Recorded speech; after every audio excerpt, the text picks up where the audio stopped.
sebagainya. Dia akan cari jalan keluar. Dia tidak akan menadah saja, tidak. Dia akan cari jalan keluar. Sama ada dia sedarkan suami dia ataupun dia cari jalan untuk membuat laporan. Jadi sedarkan tu pun kadang-kadang tak boleh dengan sendiri kan.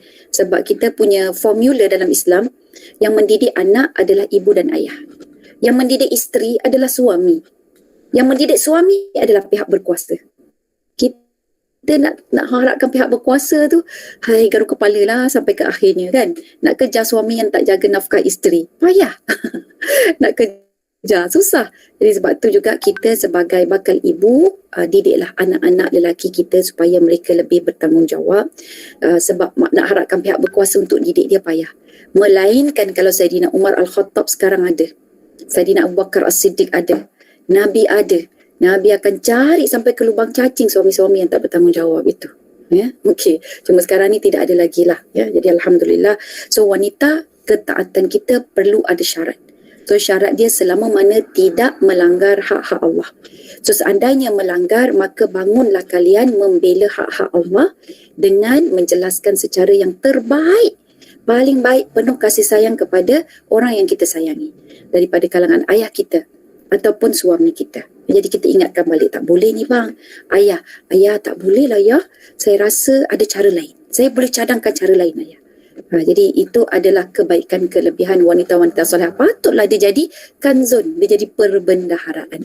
Okey, last sekali adalah idza ghaba anha hafizathu. Ini karakteristik yang ketiga. Karakteristik seseorang yang boleh kita panggil muslimah dan wanita solehah, iaitulah apabila seseorang itu tidak ada di sisinya, suami dia tak ada di sisi, ayah dia tidak ada di rumah, ya, idza ghaba anha hafizathu, maka wanita solehah ini akan menjaga bagi pihak lelaki tersebut, bagi pihak wali dia, bagi pihak suami dia. So apakah yang dijaga? Biasanya pemilikan lelaki ini kalau berbentuk rumah, ya, dalam rumah itu ada 3. Nombor 1 hartanya. Nombor 2 kekerabatannya. Termasuklah ibu bapa mertua dia, mak bapak kita tu. Itu pun juga termasuk daripada pemilikan yang dia ada.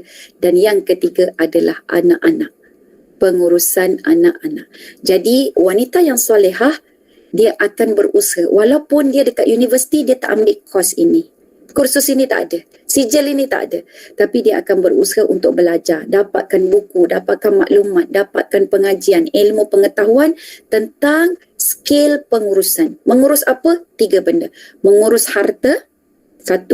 Kedua, mengurus kekerabatan. Yang ni daripada sudut komunikasi dia, macam mana dia nak jaga keharmonian, kesatuan, ya, dekat dalam rumah tangga. Saya memang ada jumpa seorang ibu, ya, dia ada 2 orang anak lelaki.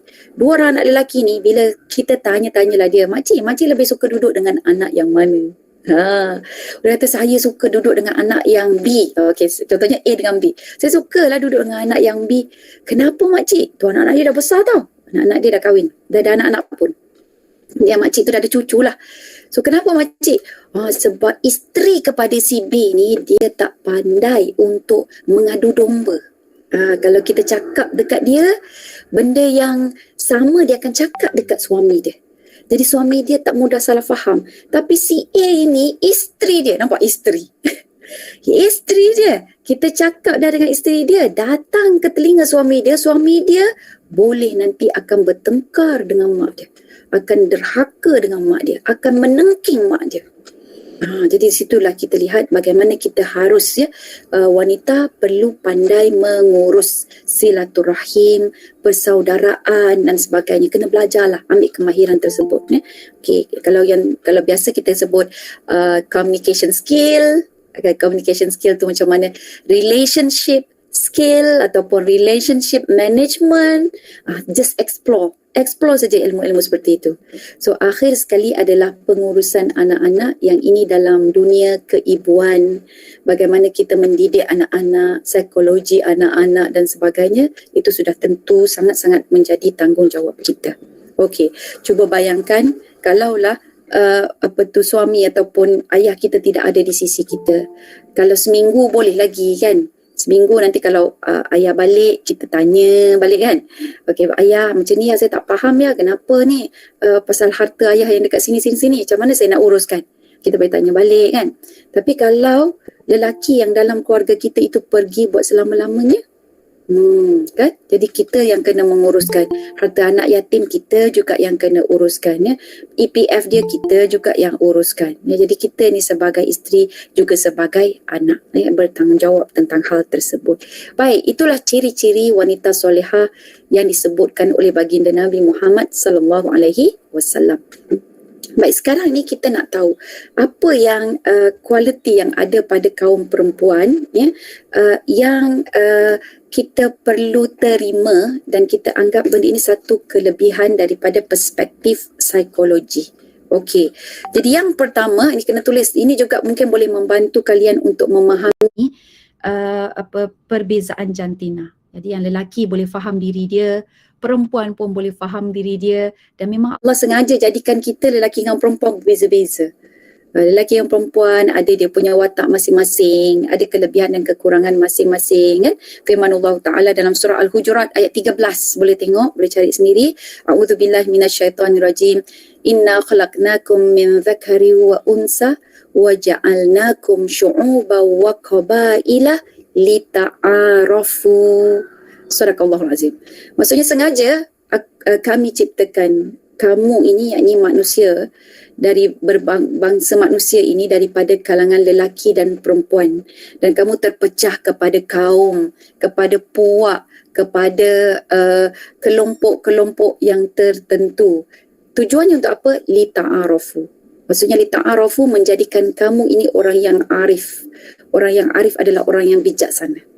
Jadi orang yang arif, orang yang bijaksana, orang yang berpengetahuan, yang ada ilmu, yang ada maklumat dan sebagainya. Mereka ini adalah orang yang sangat dekat dengan kehebatan Allah.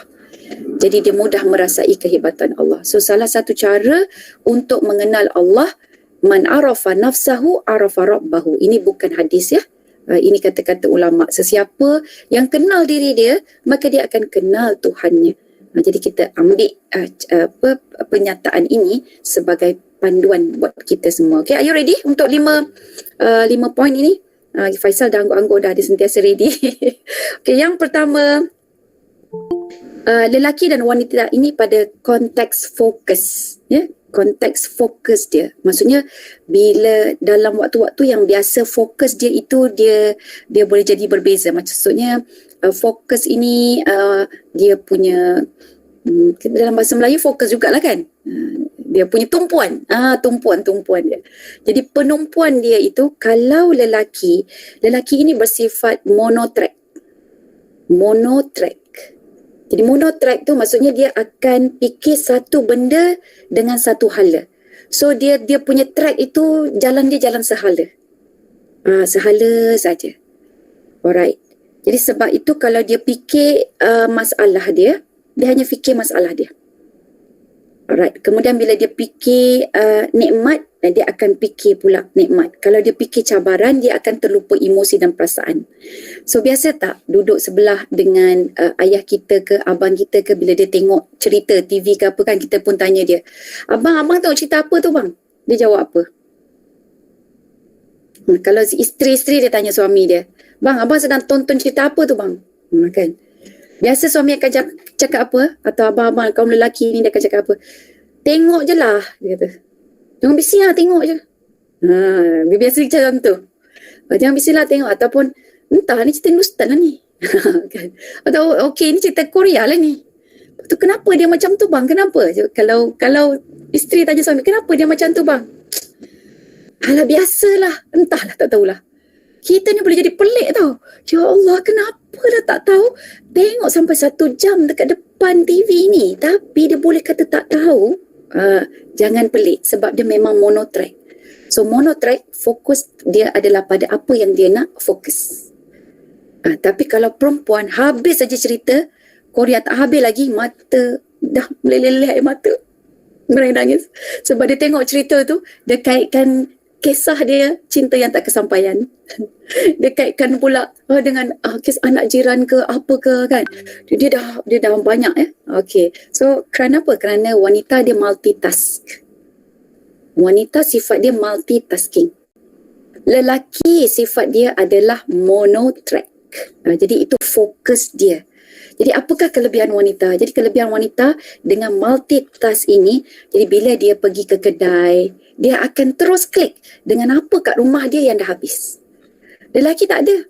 Walaupun semalam dia pergi guna botol kicap tu, dah titisan yang terakhir. Dialah insan yang terakhir menggunakan botol kicap itu. Okay. Kemudian dia ambil kicap tu. Kalau di Sabah panggil apa cak ya? Toyo ke? Kalau toyo orang Kedah kan. Okay, dia terakhir. Hari ini kita minta dia, bang, abang tolong bang belikan susu. Dia akan hanya beli susu saja. Dia beli susu saja, balik ke rumah. Lepas tu kita cakap, abang tak beli kicap ke? Tak ada dalam skrip, tak ada dalam senarai. Dia hanya memang fokus kepada susu je. Senarai tak ada. Kalau kita cakaplah dengan, cuba tengok mak kita. Mak kita akan cakap dengan ayah, bang, saya nak pergi ke kedai kejap beli bawang. Kan? Dia nak beli bawang. Balik daripada kedai, dia beli bawang sahajakah? Atau dia beli lagi macam-macam barang dapur. Satu troli dia beli tau. Pelik yang amat. Seandainya mak kita pergi kedai yang kata nak beli bawang semata-mata, tiba-tiba balik hanya bawang semata-mata. Memang pelik. Sebab apa? Multitask. Jadi bila dia sampai ke kedai tu, dia akan connect pemikiran dia. So ini adalah kehebatan Allah Subhanahu Wa Taala. Sebab tu adilnya lelaki, dia ada tempat dia untuk dia berperanan. Perempuan pun ada tempat dia untuk dia berperanan. Okey. Baik, kita tengok pula yang kedua. Daripada sudut pemikiran ataupun akal lelaki. Tadi fokus dia. Kemudian akal. Akal lelaki dengan wanita agak berbeza, di mana kalau lelaki dia ada mechanical spatial. Okey. Jadi mechanical ini maksudnya dia akan fikir macam mana nak buat benda itu supaya jadi. Jadi kadang-kadang bila dia give up sebab dia tak jumpa jalan macam mana nak buat benda tu. Dia mechanical spatial. So kaedah dia bagaimana? Dia tengok sesuatu tu, okey, contohlah kalau kita tengok enjin kereta bergerak kan, bunyi enjin kereta, lelaki akan tengok macam mana minyak itu boleh sampai ke enjin. Perempuan agak-agak dia lebih kepada apa? Dia akan lebih kepada apa? Bunyi enjin. Jom tengok enjin ni. Pertama dia kata, kotornya. Dia kata gitu. Kotornya. Dia bukan lebih kepada mechanical. Ataupun kadang-kadang, bang, boleh slowkan sikit tak enjin tu? Bising lah, bising. Anak nak tidur ni. Jadi perempuan ini, dia lebih kepada apa yang dipanggil verbal emotive. Verbal emotive. Maksudnya daripada bahasa-bahasa, sebab tu bunyian, sebab bahasa sampai pada pendengaran kita kan. Jadi pada bunyi dia, emotif pada benda yang mendatangkan perasaan kotor tu mendatangkan rasa jijik dan sebagainya. Jadi perempuan dia punya konteks akal dia itu lebih kepada verbal emotif. Manakala lelaki dia lebih pada mechanical, how things work. Okey. Yang ini memang saya nampak dah waktu saya bersalinkan anak saya yang kelima. Jadi saya waktu tu baru tersandar, oh macam ni rupanya apa yang ada dalam pemikiran lelaki. Saya tanya suami saya kata, abang, lepas abang ada pengalaman menyaksikan kelahiran anak-anak kita, sebab setiap anak yang lahir semua dia ada di sisi saya. Kakak Mitan ni, kakak-kakak dua orang ini twin ke? Macam twin lah, macam kembar lah. Comelnya. Dia perasan dah. Kembar ke dua-dua ni? Kembar? Twin ke? Bukan? Ya? Bukan. Okey. Nampak muka sama. Alright. Okey, jadi kita sambung. Jadi saya pun cakap dengan dia. Abang-abang dah nampak dah saya melahirkan anak-anak macam ni. Apakah pandangan abang? Pandangan kan? Apakah pandangan abang? Apakah perasaan abang? So saya sangat mengharapkan dia akan kata, inilah pengorbanan seorang wanita. Macam tu kan. Itu verbal emotif. Yang tanya ni verbal emotif, perempuan kan? Verbal emotif. Yang lelaki dia mechanical spatial. Dia tak jawab macam tu, maka musnahlah harapan, punahlah harapan. Dia kata apa? Dia kata tak apa, you don't worry. Next time kalau you mengandung lagi, you nak bersalin, tak ada doktor, I tahu macam mana I nak sambut. So itu adalah jawapan bagi mereka yang berfikiran mechanical spatial. So maksudnya macam mana, macam mekanik tu macam how things work. Okey, macam mana benda itu nak diselesaikan, macam mana nak diuruskan. So kalau isteri aku ni dah mengandung, sangat mengandung, nak bersalin, macam mana aku nak buat ni? Rupa-rupanya aku sendiri boleh sambut sebab dia dah nampak dah cara dia. Kan? Di situ dia berbeza. So kalau kita tidak tahu perbezaan ini, itu yang kita akan banyak kecewa. Apalah abang ni, patutnya abang cakap lah, paling tidak ke abang ini rasa terima kasih kepada mak ke. Ini tak ada, tahu nak menambah anak aja. Kita jadi seuzan lah pula di situ sebab kita tak tahu bagaimana kaum lelaki berfikir. Tapi subhanallah, wanita ini dengan bahasa verbal emotif dia, dengan perasaan dia yang berbunga-bunga, perasaan dia yang menghormati orang lain, menyayangi orang lain, ada penuh kasih sayang, keprihatinan, maka dia menghidupkan nyawa dalam keluarga. Jadi nyawa tu maksudnya keriangan, kemesraan dan sebagainya lah. Jadi suasana dibentuk oleh kaum wanita dalam rumah. So kalau ibu kita balik dari kerja, dia kunci diri dia dekat dalam bilik, tak keluar-keluar. Kita dekat dalam rumah jadi macam mati kutu tau. Tapi kalau ayah balik daripada kerja, kunci diri dalam rumah, anak-anak tak perasan ayah dah balik ke belum. Tak kisah dia, yang penting mak ada. Sebab mak tu yang menguruskan segala-galanya. Anak nak mandi, nak masak lah kan, nak makan apa kan. Oh jom, kita lepas ni mengaji. Ni yang 3 orang yang comel-comel ni, maghrib nanti mengaji kan, baca Al-Quran kan. Dah jadi frozen dah. Okey. Jadi di situ kita lihat di mana perbezaan peranan antara lelaki dan perempuan. So that's why lelaki, you have to be proud to be a Muslim, and kita wanita muslimah kena juga proud to be a muslimah. Jadi tengok dulu apa kelebihan-kelebihan kita. Okey. Baru 2. Yang ketiga. Okey, yang ketiga adalah pendengaran. Pendengaran wanita dan lelaki berbeza. Pendengaran wanita dia lebih kepada stereo. Stereo ni macam dia ada banyak lah ya. Stereo ni ada ciri-ciri dia, ada 5 ciri. Ciri yang pertama, sel mendengar dia dapat ada pada dua-dua otak. So dia orang buat scan tau otak lelaki dengan perempuan. Jadi dia dapati perempuan ini apabila dia bercakap dan dia berespon, jadi dia orang ukur daripada sudut warm ataupun aktifnya akal otak dia. Jadi dia dapati bahawa kita kan otak kita ada kiri dan kanan. Jadi bahagian kiri dengan kanan itu dia panas, ada haba. Okey, itu bagi perempuan. Jadi dua-dua bila dia bercakap tu, dua-duanya tu bergerak. Yang kedua, wanita dia boleh mendengar semua suara, semua bunyi serentak. Jadi dia dengar sekarang ini depan Google Meet. Tapi dia boleh dengar siapa yang sedang mandi dekat dalam tandas sekarang ni. Dia boleh tahu dekat dapur ada sudu jatuh. Dia juga boleh tahu ada Shopee datang dekat luar. Ding dong kan.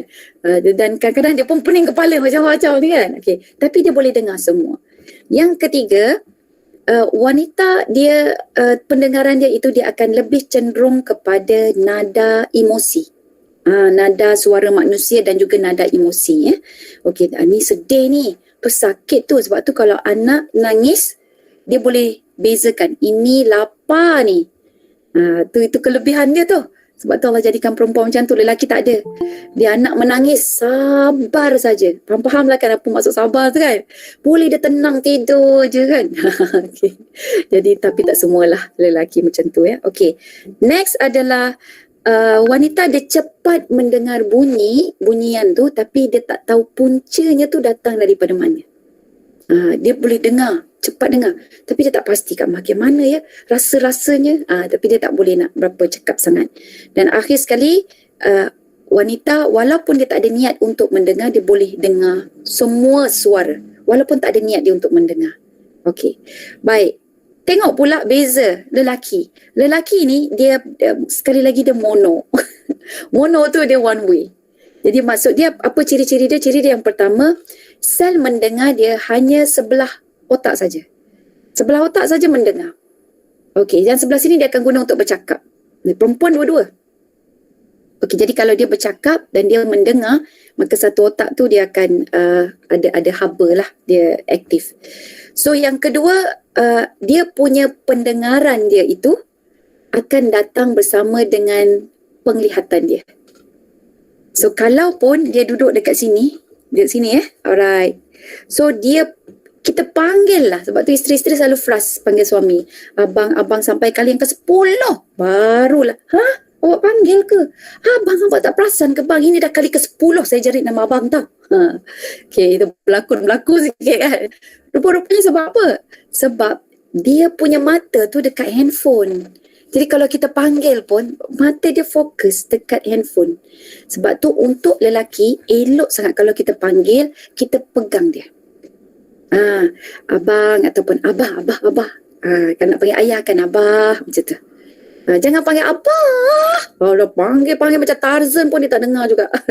Sebab mungkin dia ada satu benda yang dia engage. Ya, okey. So jadi kat situ kita kena tahulah anak-anak lelaki pun macam tu. Kalau kita nak suruh dia buat sesuatu ke apa ke, pertama mesti ada eye contact dulu.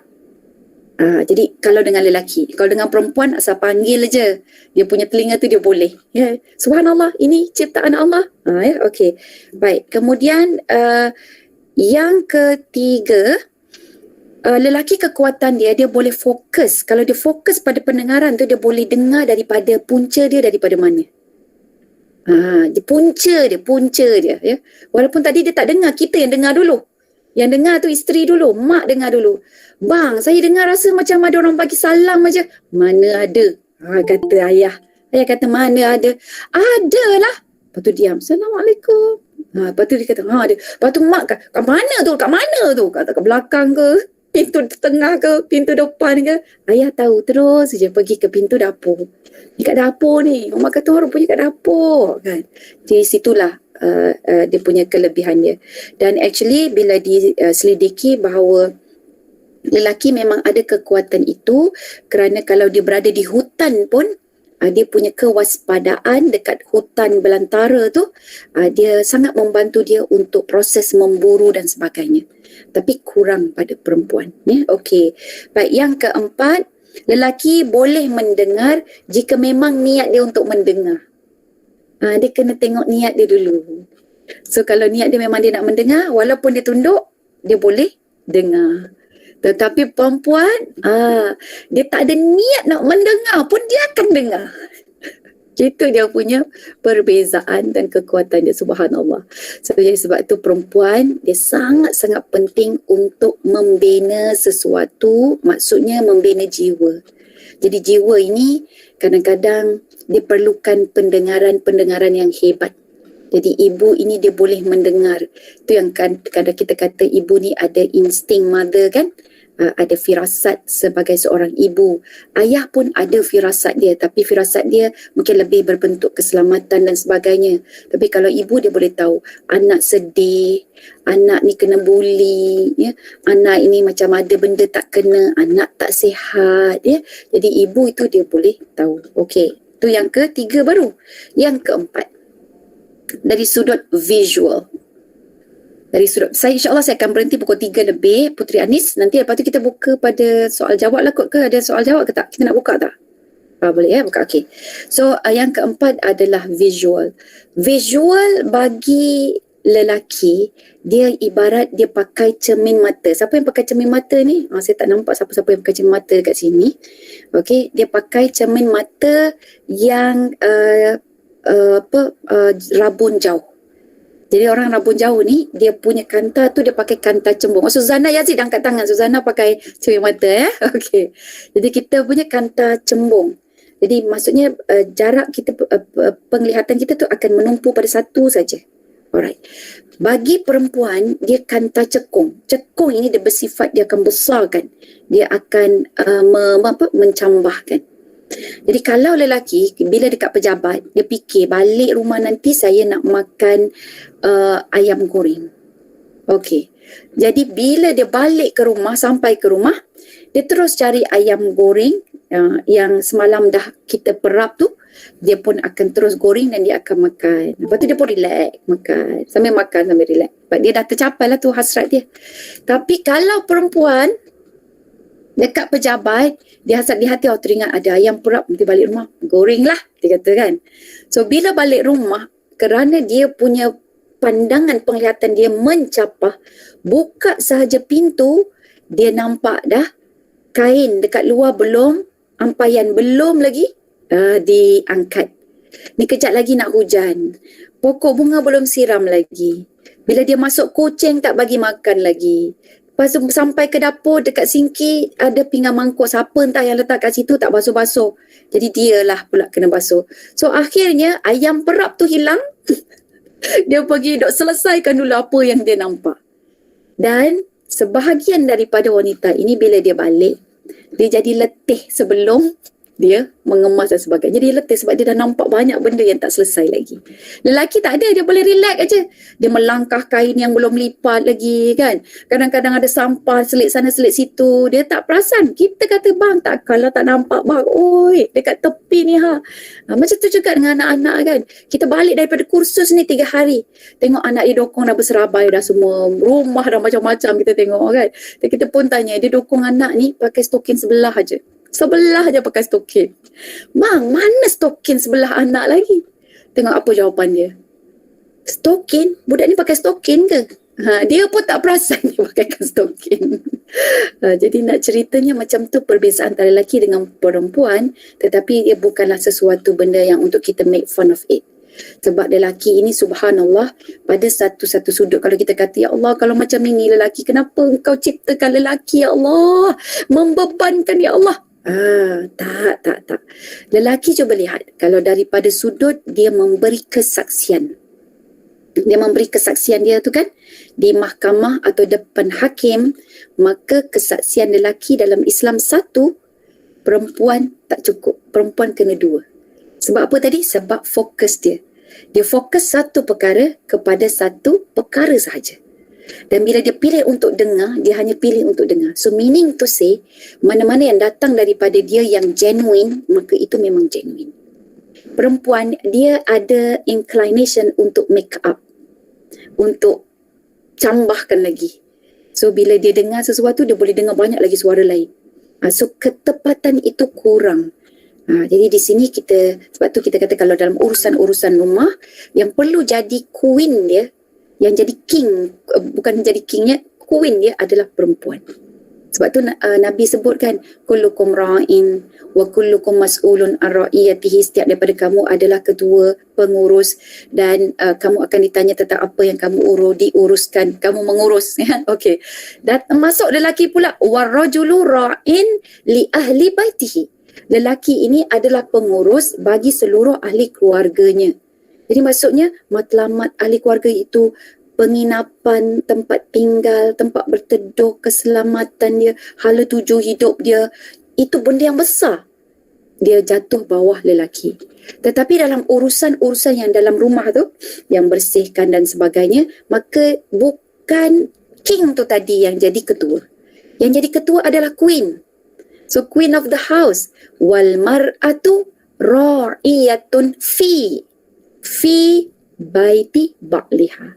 Dan wanita itu merupakan pengurus di dalam rumah suaminya.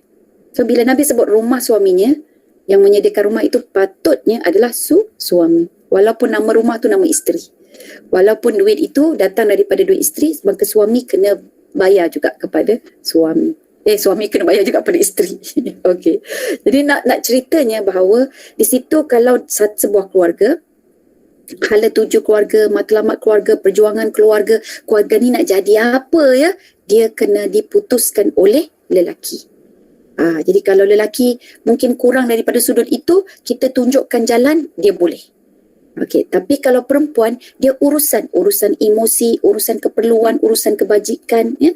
Tapi seandainya kita katakan kalau perempuan ini, kita kan queen tak semestinya buat semua. Queen tu dia person in charge. Jadi bila person in charge, dia boleh kata, okay, hari ini abang yang dikasihi sila buang sampah. Jadi kita lah yang akan agih-agihkan tugas-tugas tersebut. Queen nak duduk goyang kaki pun boleh, Queen. Jadi anak nombor 1 lipat kain, anak nombor 2 sapu sampah, anak nombor 3 basuh pinggan. Jadi semuanya disusun, tapi kena pengurus lah, kita lah pengurusnya. Jadi kita yang menguruskan apa keperluan dan sebagainya. Kita nak buat sendiri boleh. Kan, dan sebab itu salah satu daripada nafkah, kalau kita tengok bab hukum, salah satu nafkah yang suami patut beri adalah maid, pembantu rumah, ataupun hamba. Itu kalau mampu. Kalau tak mampu, tidak mengapa. Jadi suami kena bekerjasama dengan isteri, tetapi suami kena hormat apakah peraturan dalam rumah yang isteri telah buat, sebab dia dikirakan ra'iyatun fi baiti ba'liha. Tapi kalau urusan di luar rumah, isteri kena hormat suami pula. Jadi suami kata kita bertolak pukul berapa, pukul begini-begini. So kalau rasa macam tak setuju, bincang baik-baik. So, tapi keputusan biar bagi pada suami. Jangan ambil semua kita lakuin, benda di luar pun kita nak buat dalam, sebab perempuan ni boleh buat semua. Jadi lepas tu bila dah buat semua, akhirnya lelaki pun okeylah, kau lah buat semua. Jadi dia pun tinggal macam tu je kan. Okey, baik, kita dah habis ke yang keempat? Belum ada lagi. Yang kelima adalah di mana kita panggil sebagai dalam lapisan otak kita ini, dia ada satu dia panggil lapisan, ya. Dalam otak kita ada satu lapisan di mana lelaki mempunyai lapisan tersebut lebih tebal berbanding lelaki. Lelaki dia nipis, perempuan tebal. Dia panggil corpus callosum. Saya tak tahulah betul ke tak saya punya sebutan ni kan. Corpus callosum, ya. Dia bukan kolostrum susu, ya. Okey, susu awal lembu. Corpus callosum. So corpus callosum ini, apa dia corpus callosum? Dia merupakan satu lapisan yang ada dalam otak. Boleh jadi dalam otak kiri ataupun otak kanan. Yang ini, ketebalan ini dia menjadikan bagaimana kita boleh connect sesuatu tajuk dengan satu tajuk. Jadi maksudnya pemahaman dan juga bicara. So bila kita bercakap, orang tu bercakap, kita akan faham cepat. Jadi lelaki dia perlukan masa untuk faham. Jadi sebab tu kalau dekat sekolah-sekolah kita selalu nampak perempuan ini dia selalu dapat nombor 1 kan. Sebab dia faham, dia memang cepat. Dan memang keperluan dia sebagai seorang ibu, sebagai seorang isteri, dia kena faham cepat. Budak tu tak habis cakap lagi, dia kena faham. Oh, dia lapar ni. Kan, tapi lelaki dia agak tipis, dia boleh faham juga, tapi dia perlukan sedikit masa. Okay, jadi bila di situ kita boleh kata, kita senang cakap macam ni, jadi tak nak gaduh dalam rumah tangga ataupun dalam keluarga kita. Perempuan ini, lelaki ini, dia dari sudut berfikiran dia memang solid. Dia berfikir itu solid. Perempuan dia kurang solid daripada sudut fikiran, ya. Tetapi lelaki dia lambat bab memahami. Perempuan pula lebih cepat memahami. Dan kedua itu bila dia bergabung, maka keputusan mereka lebih solid, ganda 3 ke ganda 300 ke. Di situlah penting lelaki dengan perempuan dia saling melengkapi antara satu sama lain, ya. Okey, jadi masya-Allah dah sampai dah pukul 3.08. Jadi saya rasa setakat itu sahaja. So we have to be proud as a Muslimah, sebab banyak sangat kelebihan-kelebihan, dan pada sesi ini kita pun tahu, rupanya ada kelebihan lelaki, ada kelebihan perempuan. Dan kalau senaraikan balik kelebihan perempuan tu tadi, 5 tadi tu kan, you all tengok balik, belik semula, renung-renung, jadi baru you all tahu, Masya Allah, ini kelebihan seorang yang bernama ibu. Jadi ibu tu semua ada kelebihan yang itu. Jadi wallahualam, kembali ke pangkuan Puteri Anis.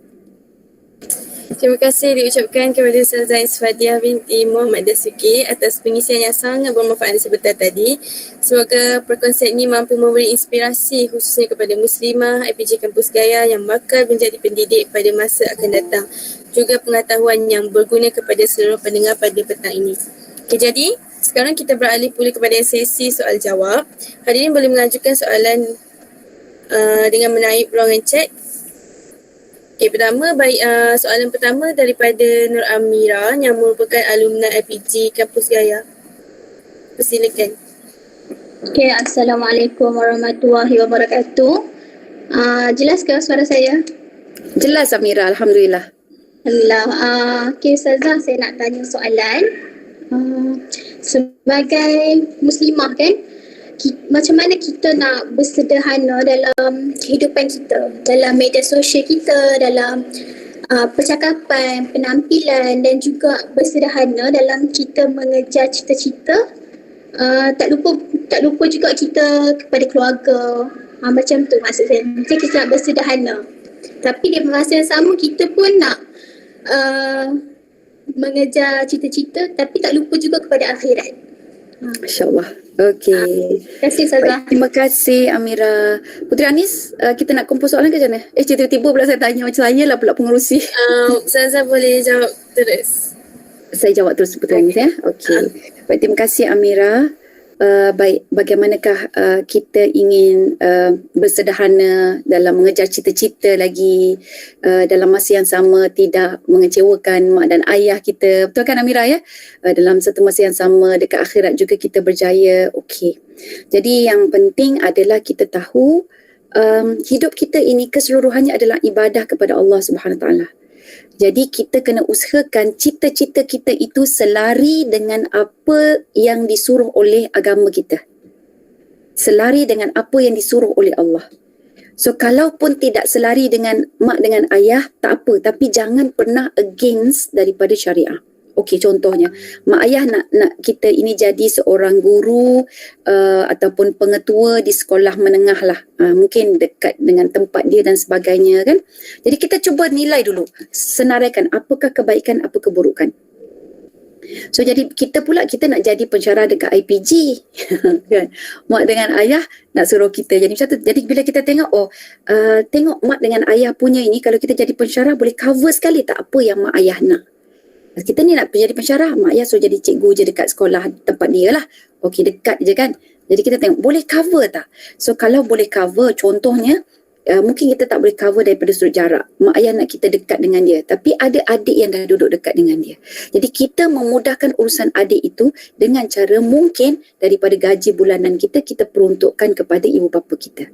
Okey, so jadi pensyarah atau jadi pendidik ya, itu juga adalah satu amanah daripada Allah Subhanahu Wa Taala. Sebab kita mendidik bangsa, menyampaikan ilmu. Jadi kita guru dia mewarisi tugas Nabi Muhammad sallallahu alaihi wasallam. Jadi kalian mungkin dalam bidang matematik, kalian mungkin dalam bidang pendidikan seni ke dan sebagainya. Tengok balik bagaimanakah pendidikan seni dan juga matematik, sains dan sebagainya, apakah contribution dia terhadap Islam? Besar, cukup besar. Jadi bila di situ kita tahu, kita kupas, maka kita didik anak-anak kita ini, bila dia belajar pendidikan seni, dia tahu apakah kesenian Islam. Apakah status seni itu dalam Islam sendiri? Bagaimanakah pendidikan jasmani itu, pendidikan kesihatan itu dalam Islam lah pula. So jadi kita yang memberikan semangat, maka sebagai guru dia bukan membesarkan anak-anak. Dia bukan menyentuh apa orang kata tu anak itu punya daripada sudut apa orang kata kehidupan dia secara fizikal, tetapi seorang guru dia menyentuh jiwa anak, dia menyentuh hati anak. So benda-benda yang kekal lama dalam hati saya adalah kata-kata guru saya, semangat guru saya, trust mereka kepada saya. So ini yang dilakukan oleh baginda Nabi Muhammad SAW. So once you pilih untuk satu cita-cita, tengok dulu macam mana impak dan kesan kepada keluarga, impak dan kesan pada masyarakat, impak dan kesan terhadap hubungan kita dengan Allah. So dia akan jadi satu nanti. Okey, jadi boleh Kak Amira? Boleh bantu? Alright. Okey, alhamdulillah.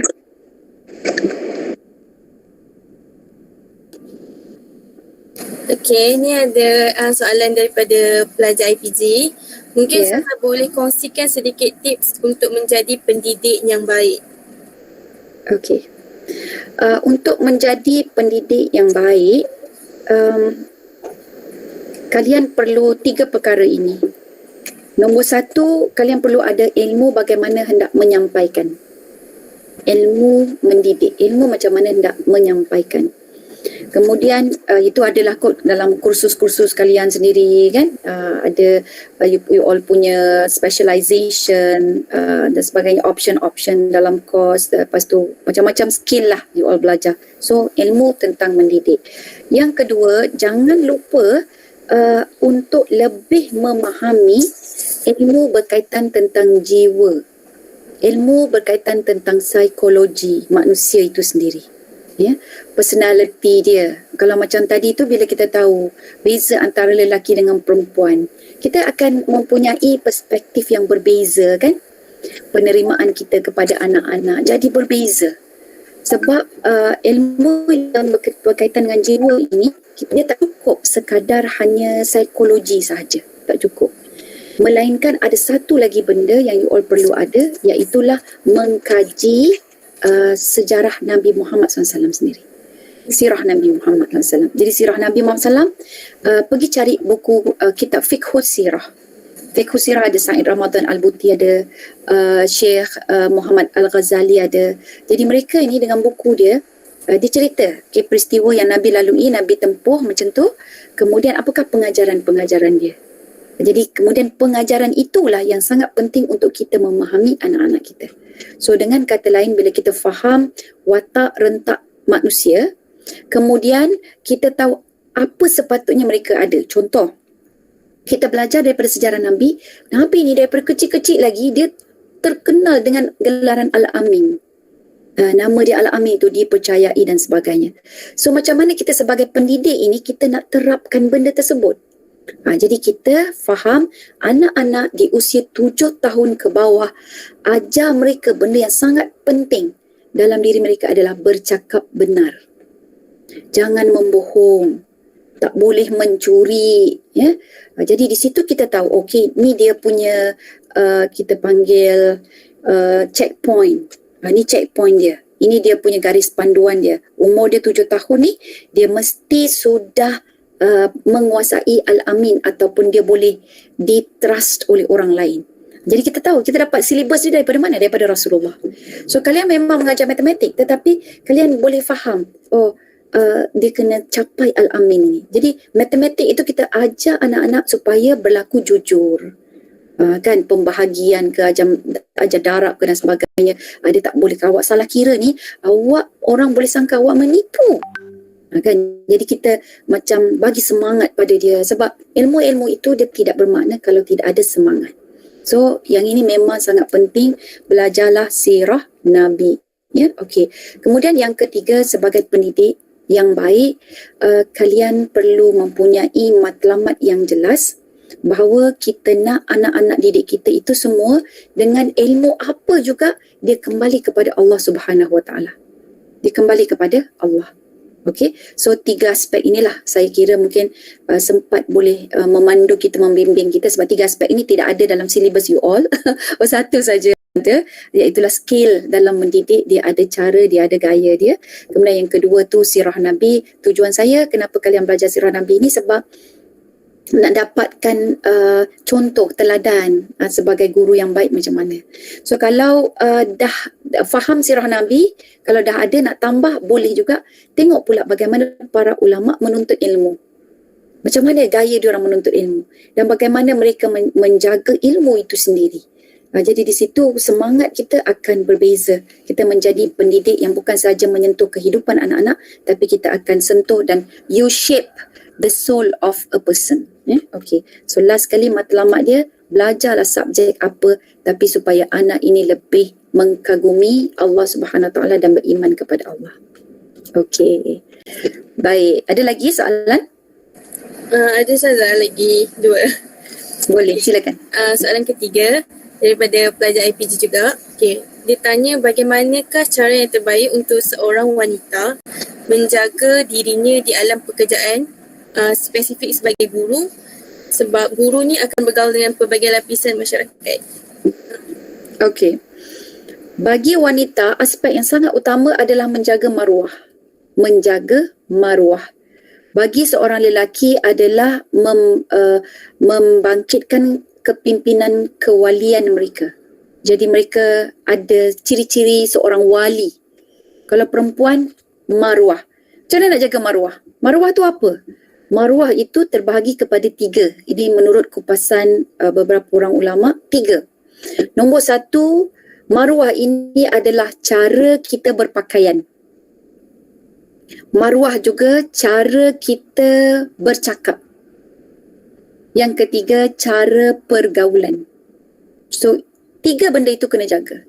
So, bila kita jaga 3 benda tersebut, sebab cara berpakaian. Ada cara berpakaian yang dianjurkan oleh Islam. Sebab kita ini milik Allah kan?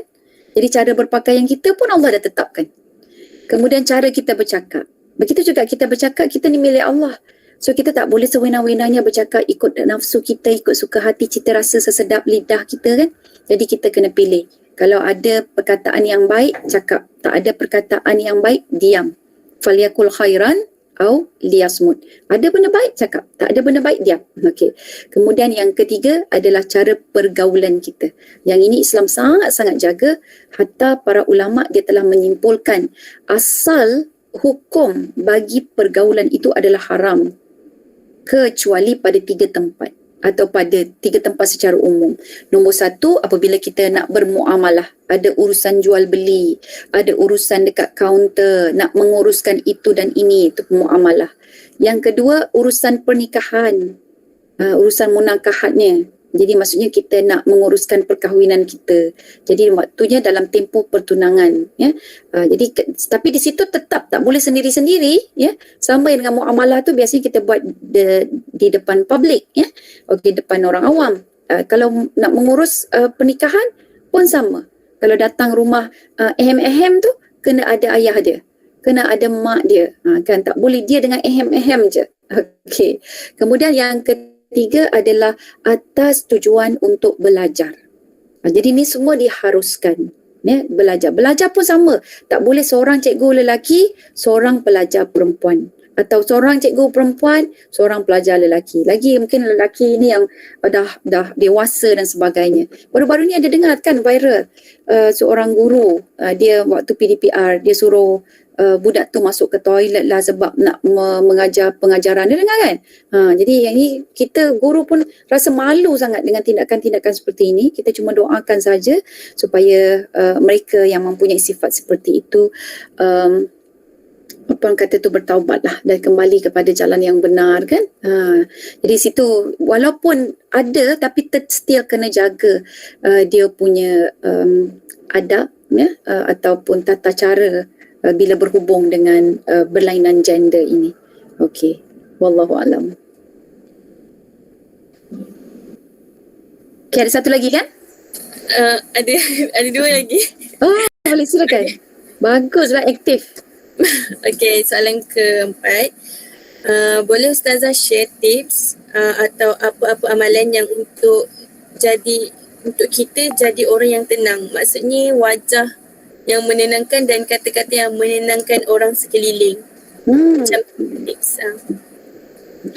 3 juga saya bagi 3 tips. Ini pun saya dapat daripada bacaan-bacaan saya. Jadi yang pertama itu bangunlah tahajud. Jangan tinggal. Jadikan tahajud itu sebagai your secret weapon. Okay, so buat secara senyap, kalau boleh jangan diwar-warkan, tak perlu nak share dekat dalam social media, tak perlu. Jadi walaupun beberapa minit sebelum subuh, okay, walaupun lewat, cuma tak bolehlah selepas subuh. Tahajud tu dia sebelum subuh. Okay, baik, itu yang pertama. Kemudian yang kedua, berusaha untuk melihat sesuatu itu. Pertama, cari dulu. Kalau tengok sesuatu, cari dulu at least 3 poin yang positif. Okay, tengok COVID-19 ni.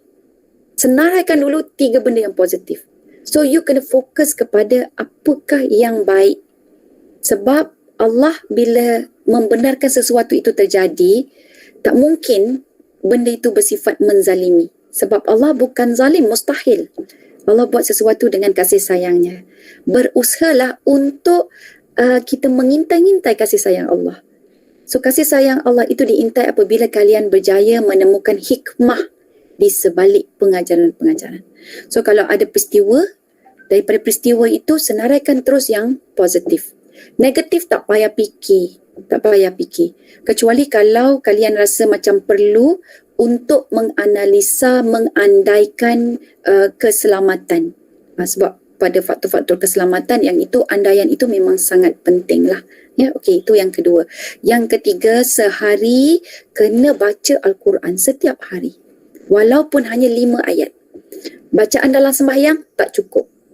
Ya, jangan kita anggap bacaan dalam sembahyang kita itu adalah bacaan Al-Quran. Kita baca Al-Quran, ambil nashah. Tak ada mushaf tu, ambil kita punya smartphone. Ya. So, kita baca secara berkala. Kalau nak best lagi, tadaruslah dengan kawan kita. Esok kalau sempat Allah izinkan kahwin, nikah, bertadarus dengan pasangan kita. So, orang-orang yang biasa membaca Al-Quran, dia punya butiran perkataan ni. Kita tengok para ulama kan, perkataan dia mantap-mantap. Dan bila dia bercakap tu, kalau orang tak taat, terkena balik dekat orang tu sendiri. Kan? Dia macam seolah-olah macam dia panggil ada, kalau sultan tu macam ada daulat lah. Gitu kan. Jadi jangan main-main dengan para ulama. Kalau kita minta nasihat, kita tak buat, dia akan terkena juga. Begitu juga dengan kita panggil orang-orang, insan-insan, individu-individu kayangan. Siapa individu-individu kayangan ni? Ibu kita individu kayangan. Orang yang dizalimi, individu kayangan. Pemimpin yang adil, individu kayangan. Orang yang bermusafir, individu kayangan. Kayangan ni maksudnya doa mereka cepat dimakbulkan. Orang puasa, individu kayangan. Ya? So, jadi kita berusahalah menjadi individu-individu kayangan juga. Okey, wallahualam. Okey, terima kasih Ustazah. Yang terakhir insyaAllah, boleh Ustazah kongsikan buku yang baik untuk dibaca sebagai seorang wanita? Apa dia yang perlu dibaca, Anis? Boleh Ustazah kongsikan buku yang baik untuk dibaca sebagai seorang wanita? Okey, tadi saya ada sebut ada 3 ciri wanita kan? 3 ciri wanita yang Nabi sebut sebagai wanita solehah. Pertama daripada sudut akhlak, kemudian yang kedua daripada sudut ketaatan, yang ketiga daripada sudut pengurusan. So kita fokus on that first, ya. Fokus on that first sebab itu adalah assignment daripada Nabi tau. Nabi kata wanita solehah tu dia ada ciri-ciri itu. Jadi yang pertama tu kita cari buku akhlak. Boleh dapatkan buku-buku kepribadian muslimah menurut Al-Quran dan Sunnah. Mana buku dia? Saya ada. Cuba type lah kepribadian muslimah menurut Al-Quran dan Sunnah.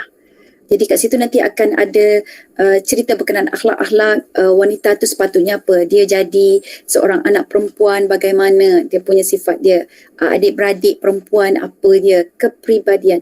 Dia punya penulis dia adalah Syekh Muhammad apa ya, boleh tak tolong carikan Umi buku kepribadian muslimah Al-Quran Sunnah kat bawah. Nanti saya bagi dia punya penulis dia. Yang kedua adalah bab hukum hakam. Bab hukum hakam ini cuba baca 2 ni, selesaikan dengan 2 benda ini ya. Okey, yang pertama you all kalau boleh beli buku Wanita Dambaan Syurga. So itu antara the best book yang saya nampak dan saya sangat-sangat recommendkan.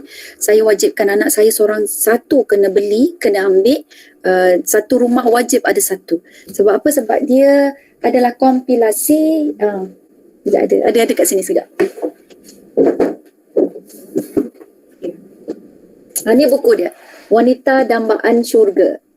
Alright. Okay. Memang tebal. Sebab dia banyak cerita berkenaan tentang fiqah ibadah dan sebagainya. You all tengok kan, satu je buka, nampak macam mana sembelih. Wanita pun boleh menyembelih, hukum sembelihan, menyentuh dan membawa mushaf bagi orang yang haid. Jadi dia kompilasi yang sangat-sangat cukup. Jadi bila kita belajar benda ini, jadi bila ada arahan yang tak kena, kita tahu macam mana kita nak tolak. Okay, so itu satu. Satu lagi, buku cuba dapatkan Halal dan Haram dalam Islam. Okey, ada karangan Dr. Yusuf Al-Qaradawi. Halal dan haram dalam Islam. Kat situ pun ada prinsip-prinsip halal dan sebagainya. Okey, so itu buku yang wajib kalian baca. Dan akhir sekali tentang pengurusan harta. So cari buku mana-mana yang agak Islamik tentang pengurusan harta. Kemudian yang kedua adalah pengurusan kekerabatan. Yang ini pengurusan kekerabatan ini cuba dapatkan buku-buku yang bersifat tasawuf, ya. Boleh dapatkan Imam Ibn Qayyim Al-Jauzi punya, ya. Mungkin cerita tentang kematian, yang itu pun lebih baik juga.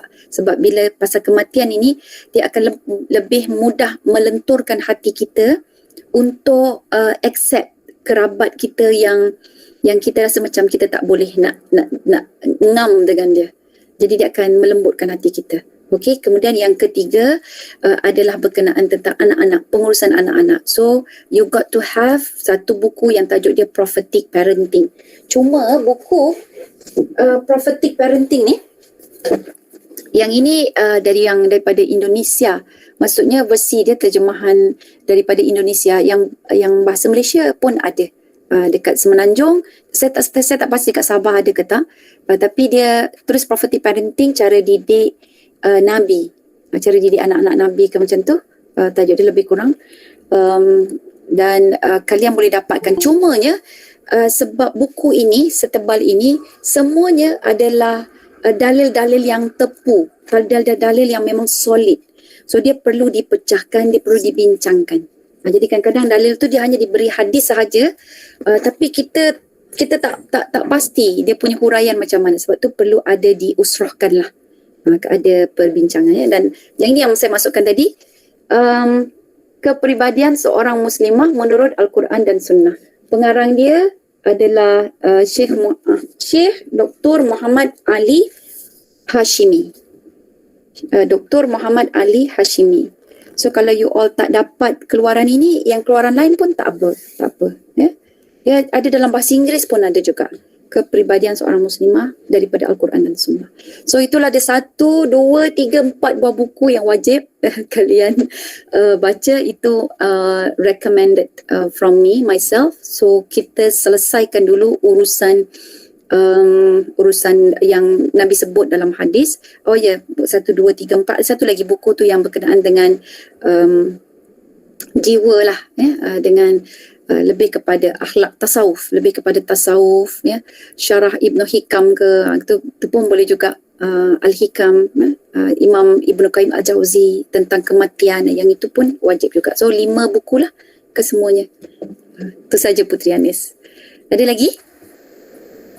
Itu saja dari kami. Alhamdulillah.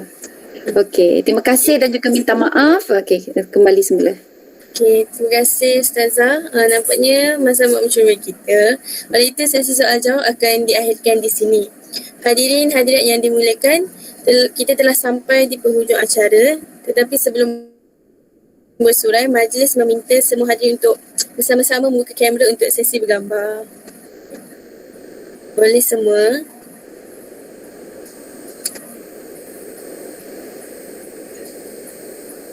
Okey, kita bagi peluang kejap untuk semua buka kamera. Kejap lagi saya akan kira dan saya akan print screen lah. Okey. Okey, saya kira. Dalam kiraan 1, 2, 3, senyum. Okey, sekali lagi. 1, 2, 3. Okey, terima kasih. Baik, terima kasih semua. Jaga diri.